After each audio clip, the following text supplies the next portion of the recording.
JBN, we keep you informed. I am Michelle Jones, and in the news, nursing student freed of gun and ammunition charges. 32-year-old nursing student Sidney Ford was on Thursday found not guilty of gun and ammunition charges at the end of a trial in the Supreme Court.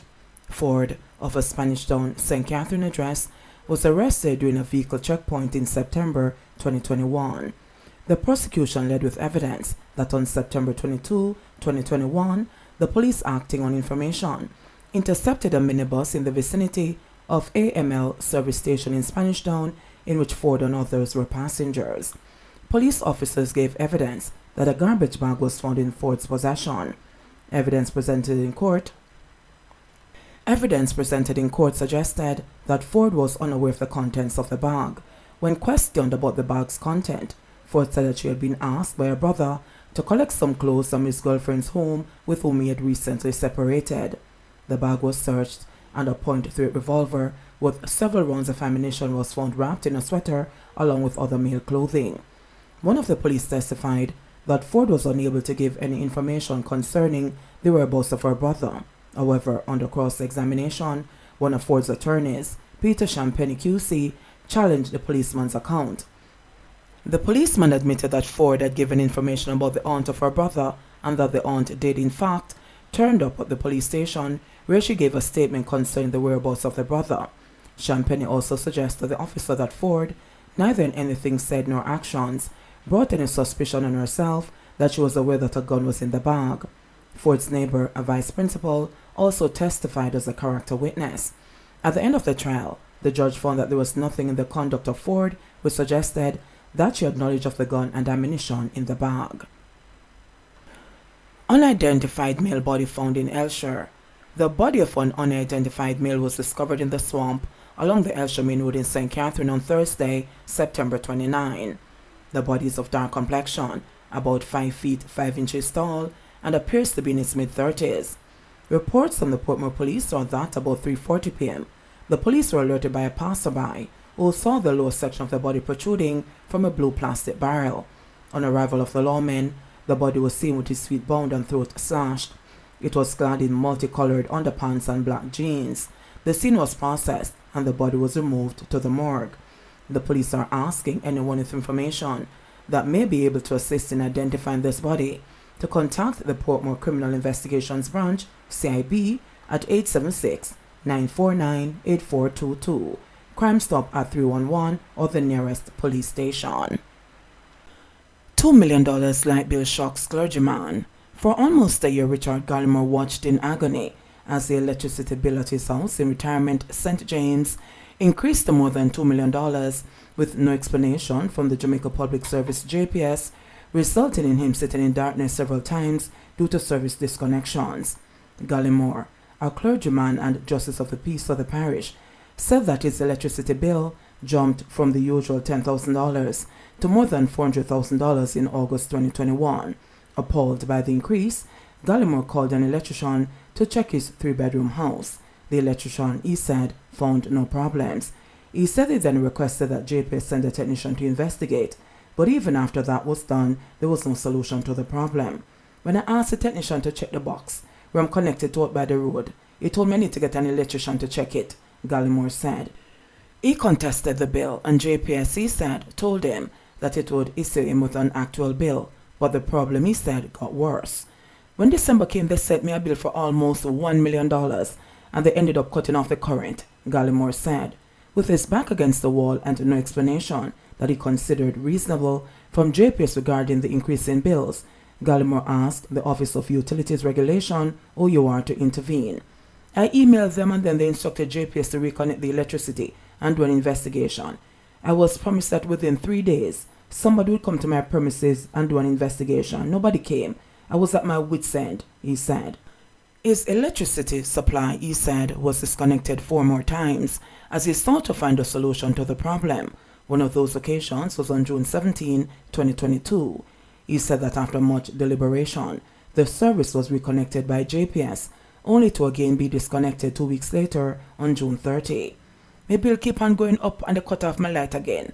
I called the customer care and I related to them what was promised to me when the OUR intervened. They put it back and still nobody came to investigate. I went to their office on numerous occasions, and each time I went there it would cost me a day because I would have to take a number and sit and wait. The last time I went there, they promised me that the manager would call, Gallimore said. The Director of Customer and Public Affairs at the OUR, Elizabeth Bennett Marsh, said its Consumer Affairs Unit has been assisting Gallimore. I can confirm that we received a complaint on a matter for Mr. Gallimore and have been actively working with JPS to resolve it, Bennett Marshall said in an email response. Meanwhile, Gallimore said that early in September, his electricity supply was again disconnected twice. He said that, after nearly a year of pleading for the service provider to carry out a thorough investigation into the matter, a team of technicians recently visited his home. I got a call to say that a team from JPS is at my house to do some investigation. I wasn't home, but I gave them permission to go in my yard because they wanted to find out if I was using an air conditioner or heating system. If I was home, I would have opened the house to let them walk through to see that I had nothing to consume more than usual, he said. I don't have an air conditioner, no heater. I have a fridge, washing machine and 2 fans. Just the regular things you find in a house, Gallimore added.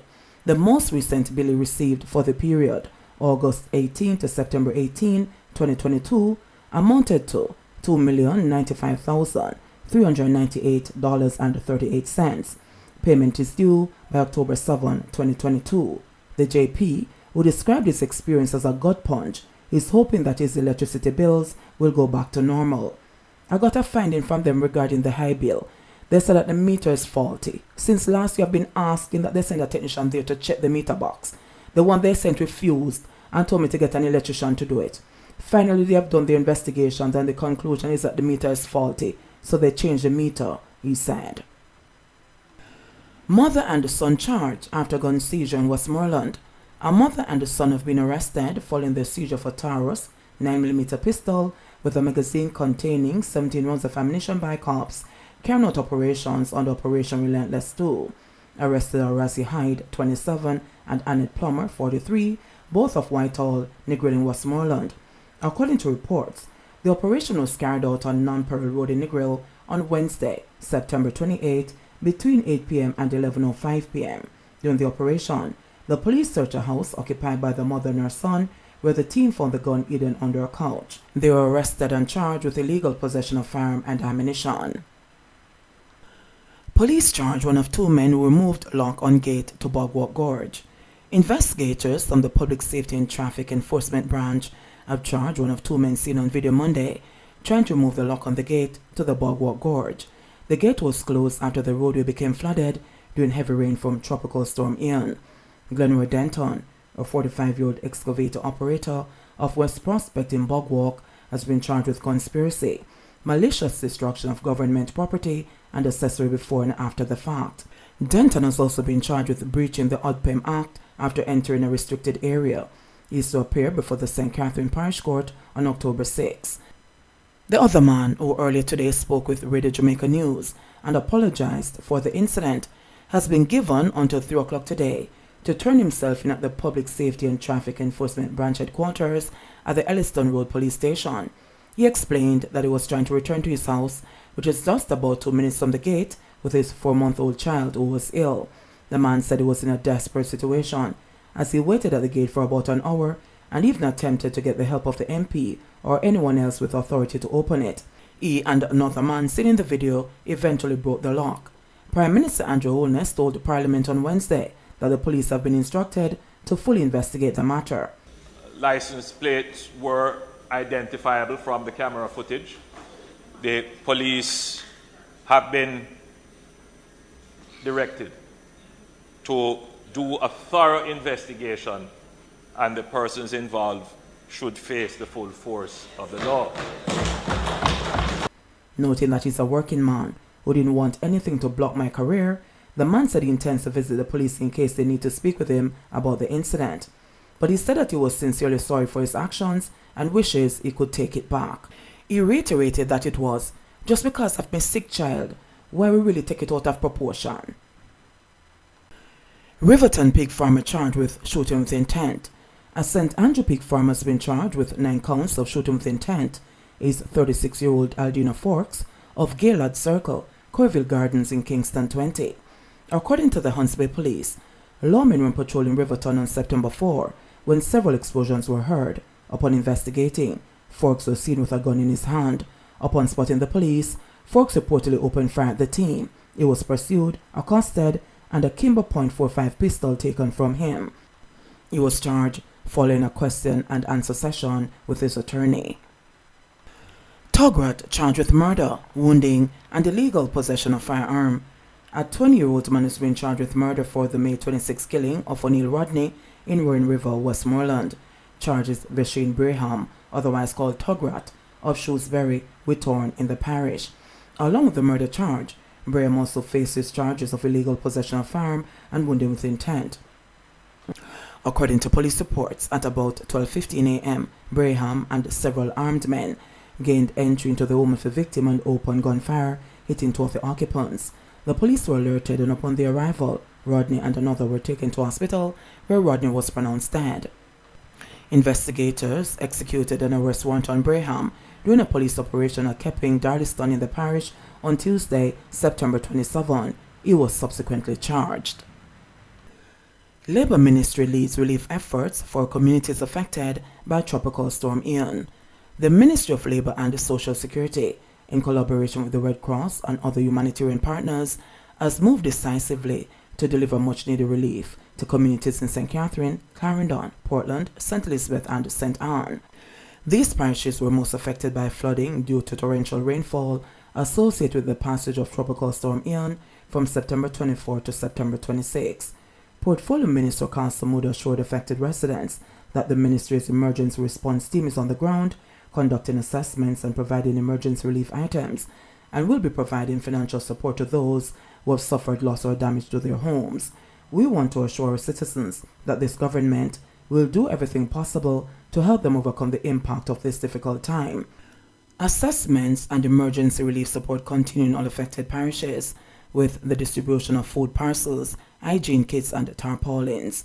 The ministry is also preparing to deliver mattresses to families in need as conditions allow. The ministry's Disaster, Rehabilitation and Welfare Management Unit has confirmed that homes in at least 5 major communities in St. Catherine and 8 in Clarendon have been severely impacted and have suffered varying degrees of loss to property and household items. The St. Catherine communities include Church Road in Bog Walk, Kent Village, Hampton Green, Big Pond, and Patrick Street in Old Harbour, while those in Clarendon include areas of Maypen, Palmator Pen, Cornpeace, Bottom House Hall, Freetown, Palmer's Cross, Tollgate, and Racecourse and its environs. One shelter was activated in Clarendon with 10 individuals who were provided with hygiene kits. The shelter remains open, but the occupants have returned home. The parishes of St. Elizabeth, St. Anne, and Portland have also been impacted. However, the degree of damage and dislocation suffered is relatively less. In St. Elizabeth, one family whose house was destroyed by a fallen tree has been provided with relief supplies. In Portland, 2 houses were damaged by fallen trees, one partially and the other completely. The ministry is in dialogue with Food for the Poor to collaborate on efforts that assist in the families. Efforts are being made to provide support to a St. Anne family whose house has been partially damaged. However, the efforts are being hampered as the road is impassable due to fallen trees. St. George's footballers received smartphones from Digicel after theft. Following the theft of their smartphones from their locker room during the recent season opener, members of the St. George's College Manning Cup football team have received replacement devices from schoolboy football sponsor Digicel. Digicel Junior Brand Manager Kadeen Webley sprung the surprise on the student ballers during a training session at the school recently. As the jubilant teens poured up their new phones, Webley commented, "We're super excited that you're already loving your new phones and that you're all able to continue to enjoy your Prime Bundle plans with the fastest mobile data speeds. The excitement on your faces reminds all of us at Digicel while we continue to support our young ballers. Continue to enjoy your services and all the best with your quest for the Digicel Issa Manning Cup." On September 10, while St. George's College faced off against Arden High at Sabina Park in their Issa Digicel Manning Cup opener, thieves broke into the George's players' changing room and stole cell phones, items of clothing, and even football boots. JBN, we keep you informed. Please remember to subscribe, like, share, leave us a comment, and click the notification bell to receive our daily news items.